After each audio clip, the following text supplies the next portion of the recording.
that cover, Jessica. That ain't good. So introduce us to Holy Seduction. First of all, tell us the genre, because that title might be a little foolish. Okay, with this book, I'm introducing a brand new genre that I created myself. It's called church dramedy, which is church drama and comedy. With every book that I intend to put out, it's going to be some aspect of that whole genre. Not all the same type of church stories, but one might be more dramatic than the next. The other one might have a little bit more comedy than the next. So just showcasing, you know, the different sides of me, but the genre is called church dramedy.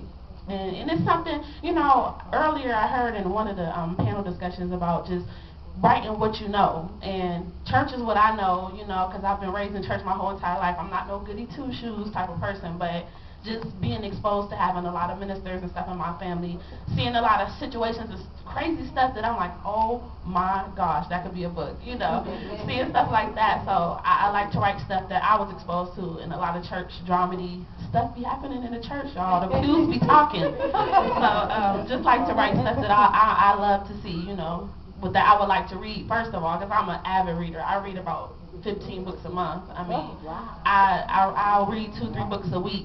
If I have the time to do it, if I'm not actually writing or working on something. But I love to read stories that has the church element in there because I can identify with that. So. Okay, so does your new genre, does it have adult content, or could a teenager read your book? Because there are no like explicit love scenes, or you know, there's one cuss word that I know of in the book, and at one point something happens to my main character. She's a diva, and something don't go her way, and she say, "Oh hell no!" But other than that, it's nothing in here that a kid can pick up and be like, "Oh my gosh, what's going on?" It's entertaining. I've had some of the younger kids at my church read it, and they're not offended, and my grandparents have read this, and they're like, ooh, she off the hook, but they're not offended, you know, it's entertaining to them. So that's the type of stuff I like to write.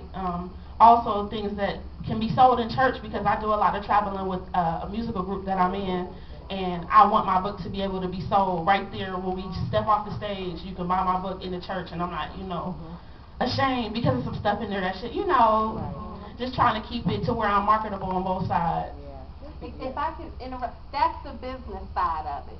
She's thinking of how she can sell that book. I mean, you have to write something that's going to be marketable. There you go. And that was important. That was important to me because of what I do aside from everything else that I do, because I am doing music and we are in the churches a lot more than I am in the bookstores. Yeah. So those unconventional things, like you were saying, like book signings, going to different places. I'll do a church signing where I'll set up a table right outside.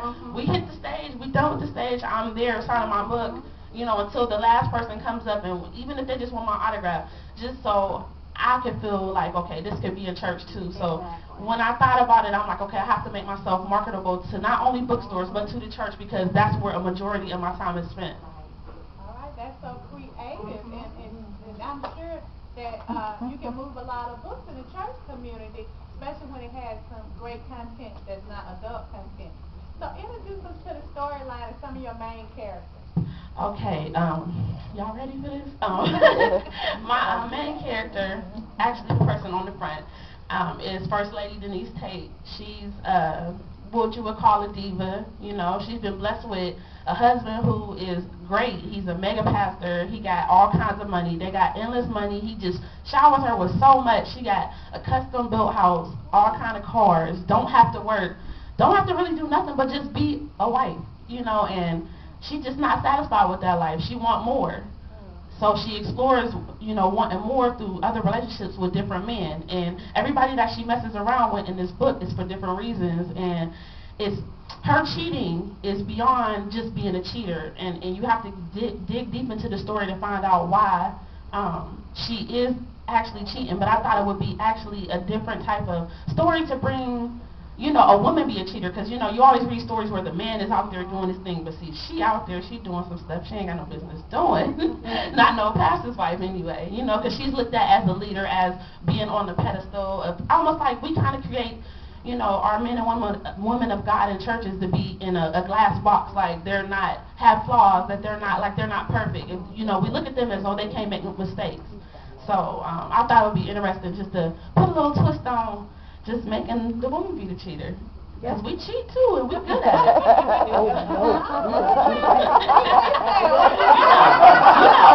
You know what I realized something in writing is like, a lot of guys, you know, it's like, yeah, y'all women be cheating, and it's true. Women know how to cross their T's and dot their I's. See, men get sloppy. They get all caught up and get sloppy. Women is slick with it. So when you got a woman that's cheating, you better watch out, because she's not about to get caught.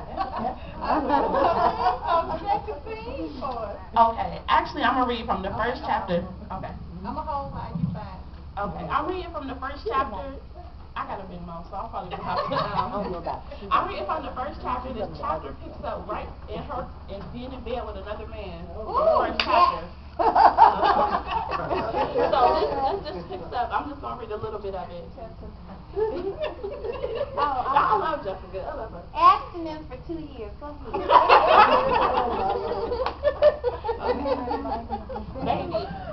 Baby, it's 9 o'clock. Don't you have somewhere to be? Tyrone asked as he got up from the bed and put on his jeans.